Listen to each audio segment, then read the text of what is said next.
himan.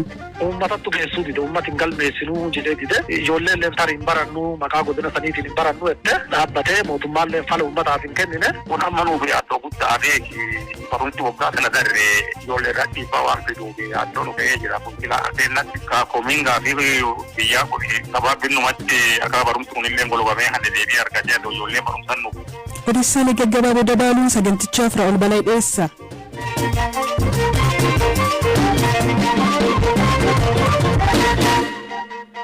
Odeessa jalqabaan naannoo Tigraay kan waggoota lamaaf waraanni keessatti gaggeeffametti du'a miseensota waraanaa wareegaman firootatti himuun eegalamuu sababeeffachuun naannichi gaddaan liqimsamuu jiraattonni BBC'n dubbisee himan. Haalli du'a ga'iin itti himamaa jiru sirnaan gaggeeffamaa kan hin jirre ta'us komatan jiraattonni Galaana Balaa'e.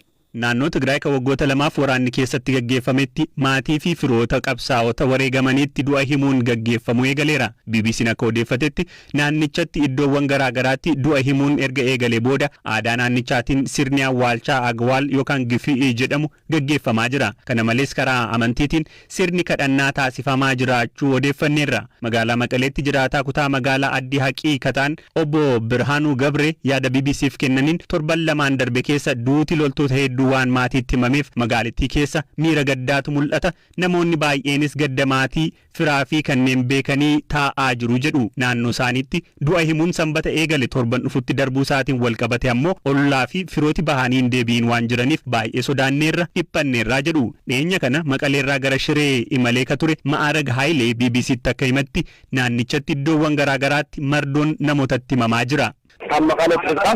Maqaleerraa kaasee hanga Tambeenii fi Hawzeen uummata naxalaa uffateetu guute. Yeroo gaafannu duuti maatii isaanii warra itti himame ta'uu dubbatu. Maatiin matuma isaan deemee gaafataa jira. Gara gammoojjii bakka ajajni waraanaa jiru buutee jabeessite yoo gaafattu warra du'eessitti himu. Waggaa guutuu kan naxalaa garagalfatee arguun ni ulfaata. Yeroo tokkotti du'a hundaa ibsu wayya. Har'a du'a obboleessaa, borummoo kaneessumaa, ollaa fi fira kaanii himaa itti fufnaan waggaa guutuu naxalaa garagalfatanii jiraatu jechuudha.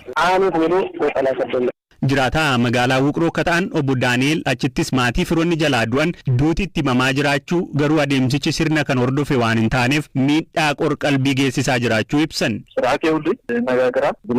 Haalli duuti namatti himamaa jiru sirna kan qabu miti. Dararaan kan itti baay'atu. Sababa kanaatti maatiin lubbuun jiraachuu yookaan du'a ilma isaanii wallaalanii dhiphina keessa jiru. Duuti nama isa kan biraa yeroo himamu achuma ta'anii waa'ee ilma ofii yaadaa ba'u. Qabsaa'onni waggoota lamaan sadan darbaniif achi buuteen isaanii hin beekamne jiru. Maatiin garaa kutatee ilmi akka hin baafanne duuti namoota akka ta'utti hin himamne. Haala ijoollee isaanii haadholiin beekuu hin dandeenye. Beekama fayyaa guddoo keessa jiru. Kophaa gungumaa hanga deeman gahaniiru.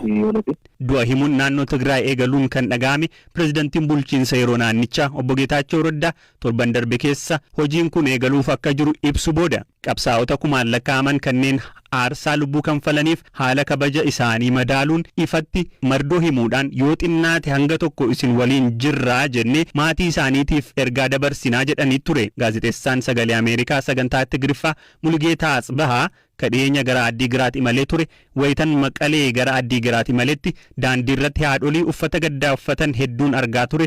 Abbootii fi dargaggoonnis gaabii uffataniituun argee jechuun toora miidiyaa hawaasaa isaa irratti barreesse. Daandiiwwan irras dunkaanota guddaatu ture. Konkolaattonni fakkii namoota du'anii fi alaabaan irratti fannifames argeeraa jedheera.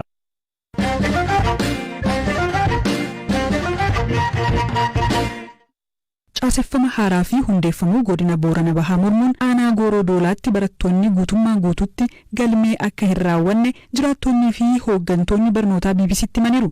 Jiraataan aanaa Gooroo Doolaa maqaan isaanii akka hin eeramne gaafatan barumsi waan hin jirreef ijoollee isaanii ja'a mana barumsaatti akka hin ergine himaniiru. Waa'ila koo maatii olaanaatu dubbise. Haali kun hin qajeelin ijoolleen barumsa kun taphitee jechuudha. Amma kun yoo deebiin kun hin deebiin kurrummaa teennaa argatiin ijoolleen barnoota argataa hin jirtu jechuudha. Isin akka maatiitti yaaddoo akkamii qabdu waa'ee barachuu dhabuu barnooti jalqabuu dhabuu irratti? Kun amma nuuf yaaddoo guddaa fi barumsi waggaa kana darree ijoollee irratti dhiibbaa waan fiduuf yaaddoo nu ga'ee jira. Kun silaa addeenatti koomingaa fi biyyaa kun gabaabinumatti akka barumsi kunillee golobamee hande deebii argatee ijoolleen barumsan nuuf guddeen qabuun nutti tolaa. Kun amma immoo lafarra harkifame deebiin kun laatamaan jiru homaatu amma maatiin biraa haasofsiise naannatti man maatiitu amma gaaffiin kun deebi'utti ijoollee keenya mana barumsaatti hin erginu jedhee hambiseedhani waan sun dhugaadha. Barumsi martinuuyyuu barameetu jiru barumsa barame irratti jira ijoollee erganii fi eeguu dhabuun beeki yoo filaabanii barumsaa ijoollee garmeettiisaa fi waajjirri marannootaa hojii eegalee uummati dhooggatee jiraatee akkas jedhama malee jiinuu eeggalanne wanni wal qabataa beeki inni kun wal qataadha. Maddeen tokko ka hojii kanaaf dhiibuu fi maddeen tokko ka ammoo hojii kanarraa dhiibatu jiru tokko dineedhaa miti. Kanaafuu hojiin gara mana barumsaa dhiyeessu hojiiwwan eeggalameera hin jirtu namuu deebuma eegadii jiraatee eegatii kana deebiitti eeggachuu jiran. Jiraataan biraa hojjetaa mootummaa ta'an uummatni komii waan qabuuf barattoota mana barumsaatti erguu didee galmeen tokkollee hin raawwanne jedhu. Ijoollee afurii mana barumsaa galcheera. Ijoolleen sun haga ammaa hin galmoodne. Barnoonni haga ammaa aanaa Gooroo Doolaa keessatti hin jiru.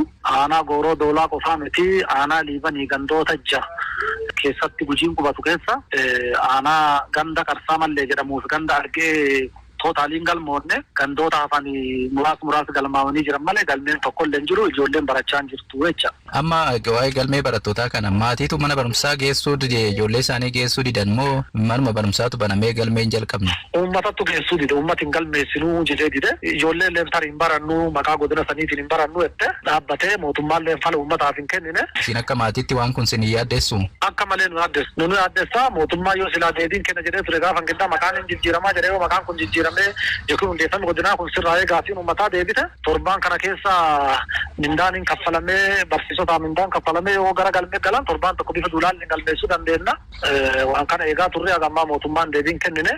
Aanaa Gooroo Doolaatti daariktara mana barumsaa sadarkaa lammaffaa tokkoo kan tahanii fi maqaan isaanii akka hin ibsamne gaafatan maatiin ijoollee keenya hin barsiifnu jechuun manneen barnootaa 81 keessatti galmeen hin adeemsifamne jedhu. Mormiin cooma ji'a torbaffaa seentee erga gaafa dhufee galmee barattootaatti wal qabatu maatiin barattootaa uummati kun fedha isaa irratti daba guddaa hojjetamee jira waan ta'eef nuti barattoota keenya maqaa sanaan maqaan godina Boorana Bahaatiin hin barsiifnu jedhanii maatiin barattootaa mana barumsaa irraa dhorkatanii galmeen barattootaa akkuma sadarkaa biyyatti guyyaa 23 hanga Faagumee 5tti galmaa'ee xumuramaa jedhamee ture kanatti barattootiin akka higammaa aanaa Gooroo Doolaa keessatti manneen barnoota naannoo sana jiran tokko isaa barataa mana barumsa 81 barattoota 50,000 fi wayi kan gahan yeroo ammaa dirree barnootaa keessaa ala jiranii jechuudha. Kun ammoo rakkoo guddaa ta'ee jira jechuudha. Hawaasa keessatti maaliif kun kaftee mormii hawaasa guutumaa guututti mormii isaa agarsiisee jechuudha. Barataan tokkollee mana barumsaa keessatti galmaa'ee jiru hanga ammaatti jechuudha. Maatiitu gara keessan fiduu dide moo barsiisoti yookaan immoo manni barumsaa galmeessuun jalqabne moo? Barsiisoti dhiyoota adoolessa irraa ka'ee hanga fulbaana kanaatti mindaa tokko nyaanna. Hojjettooti adoolessa irraa ka'ee hanga ammaatitti mindaa tokko nyaanna. Naannoo sanatti barsiisoti akkuma jirutti jiran jechuudha. Akkuma jirutti jiranii hawaasi maqaa godina Boorana Bahaatiin wanni feete duunee arganna malee allattii sanaan barattoota keenya galmeessuun barbaadetti hawaasa barattoota fi dhorkatanii jiran. Barsiisota akkuma jirutti jiran. Barsiisoti meebii mindaa isaanii harka gadaanaa ta'ee jira. Rakkoon tokko mindaa yookiin barsiisota buleeyyii hin ta'in kayyuu mindaa isaa gadaanaa ta'e tokko gara maatii isaaniitti faca'anii jiran jechuudha. Maatii isaaniitti nyaachisaa jira. Hawaasa naannoo aanaa Gooroo Doolaa keessatti jirutti barsiisota nyaachisaa jira. Ibn kaleessallee hawaasi naannoo sanaa walitti dagga'ee barsiisota bifa kamiyyuu akka isaan miidhaa tokkollee irra dhaqqanne nyaata hojjettoota mootummaallee bifa sanaan waa hawaasarraa qabu itti gaafatummaa fi akkasii wal qoodamee wal nyaachisaa jira jechuudha. Kanaaf hojjettoota naannoo sanii bifa kanaan jedhu waan ta'eef maatiitti dhooggate barsiisoti akka jiruun kanneen giddugaleessa aanaarra ta'anii galmeen barattootaa akka eegalan mootummaa akka inni fedha uummata kanaa deebisu eegataa jiranii jechuudha.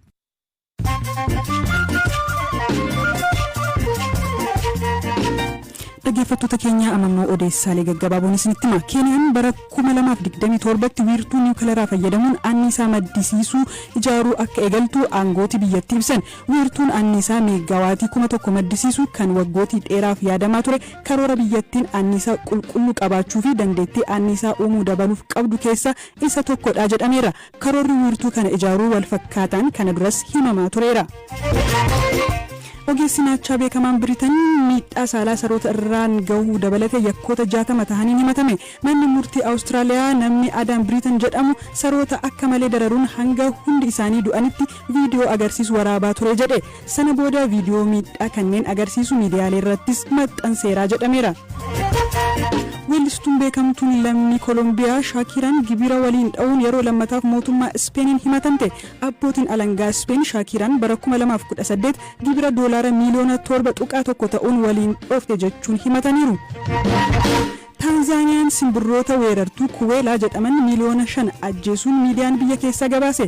Simbirroonni kunneen bulchiinsa Maanyaaraa jedhamu keessatti maasii ruuzii eekkaara 1,000 kan balleessan yoo ta'u balleessuu isaanii dubbatameera. Poolisiin Yuugaandaa dargaggeessa ganna 17 namoota 170 ta'an seeraan ala daangaa dabarsuuf ture to'achuu beeksise. Barataa sadarkaa lammaffaa kan ta'e dargaggoon kun namoota 170 ta'an mana dubartii ganna 28 keessa tursiise Keeniyaatti hojii argattu jedhee waadaa galuun garasitti godaansuuf akka ture poolisiin himeera. Odeessaaleen gaggabaaboo kanuma.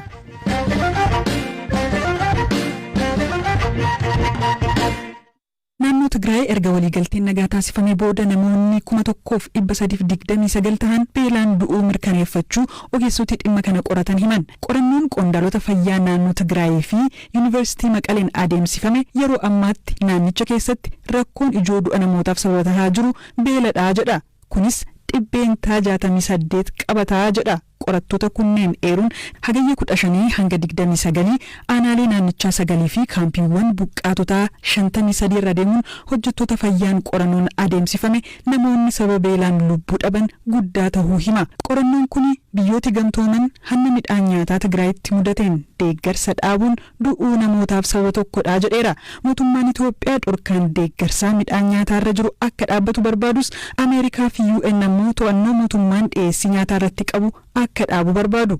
Qorannoon geggeeffame kun deeggarsi nyaataa dhaabbachuun booda duuti namoota baatii bitootessa keessa ture waxabajjii keessa dachaan dabaluu agarsiisa.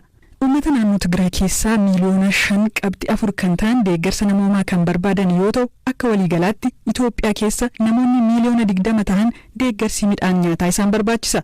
Sadaasa darbee waliigalteen nagaa adeemsifamu. Sadaasa darbee waliigalteen nagaa taasifamuun booda naannicha deeggarsi akka garaa qaqqabuu danda'a abdiin jedhu turus hanni midhaan nyaataa mudachuun dhaabotii fi biyyootii deeggarsa isaanii akka addaan kutan taasiseera. Qondaaloti naannoo Tigraay midhaan nyaataa meetirik toonii 7,000 ta'uu hatamuu baatii darbe kan ibsan yoo ta'u kanaanis qondaaloti 480 ol to'annoo jala oolaniiru jedhaniiru.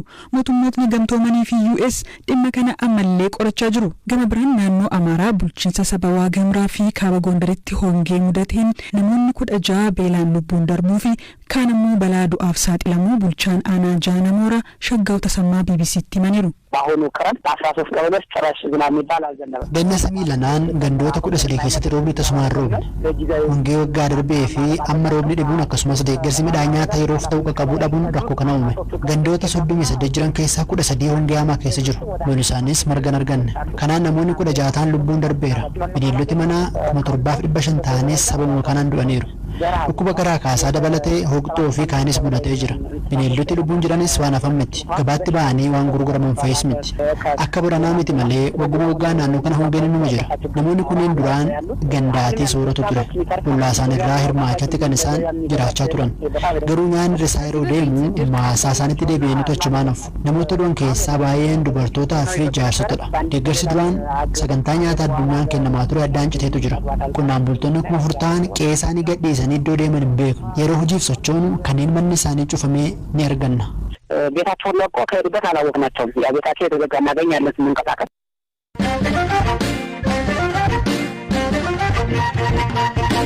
Odeessa ispoortiin taphattoota qaqqaalii bituuf maallaqa hedduu kan baasee fi leenjistoota hedduu kan jijjiire Chelsiin bara dorgommii kana taphattoota liigicha gaggeeffaman 6 keessaa tokko qofa injifate. Amma sadarkaa 14ffaarra jira. Chelsii maaltu mudate? Galaanaa Balaa dabalee isinitti hima.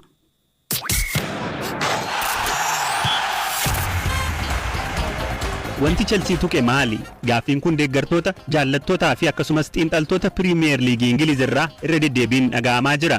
Dilbata darbe dirreesaa Stanford Bridgetti Aston Villaatiin 1-0 erga injifatame booda leenjisaan kilabichaa Mauricio Pochettino wanti rakkanne goolii galchuu qofa yaada jedhu kennaniiru. Chelsean amma taphoota 6 liigii Ingiliz bara kanaa keessaa tokko qofa injifatee qabxii 18 keessaa 5 qofa argatee sadarkaa 14ffaa gubbaa jira. Taphattoota akka hin jenne kilabichi bara darbeef tibba jijjiirraa ganna kanaan taphattoota gaggaarii jedhaman dorgoman saammachuun kan ittiin dorgomuun turre. Chelsiin seenaa isaa keessatti taphoota liigii jalqabaa ja'a keessaa tokko qofa kan injifate bara dorgommii 2001 ture. Kunoo amma waggaa 22 booda sadarkaa sanarra jira. Taphoota jalqabaa ja'a keessaa 3 yeroo injifatamu ammoo erga bara dorgommii 2015-16 booda yeroo jalqabaa fi taphoota piriimiyer liigii 38 darban tapha bara dorgommii tokkoon qixxee keessaa taphoota 9 qofa injifate. Kana jechuun ammoo kilaboota 17 keessaa 14ffaa ta'ee xumuraa jechuuti. Chelsiin qabxii dhabuu wajjin wal qabatee Toomaas Tuchel dabalatee leenjistoota jijjiireera. Qabxiin garuu hin jijjiiramne. Ebila 2 bara 2022 leenjisaa Chelsea ka godhame Graham Potter erga dhufee boodas taphoota piriimiyer liigii 16 keessaa 2 qofa injifate. Erga Potter ari'amee booda taphoota turan bu'uura godhachuun gabatee qabxii piriimiyer liigii haaraa osoo hojjenne Chelsiin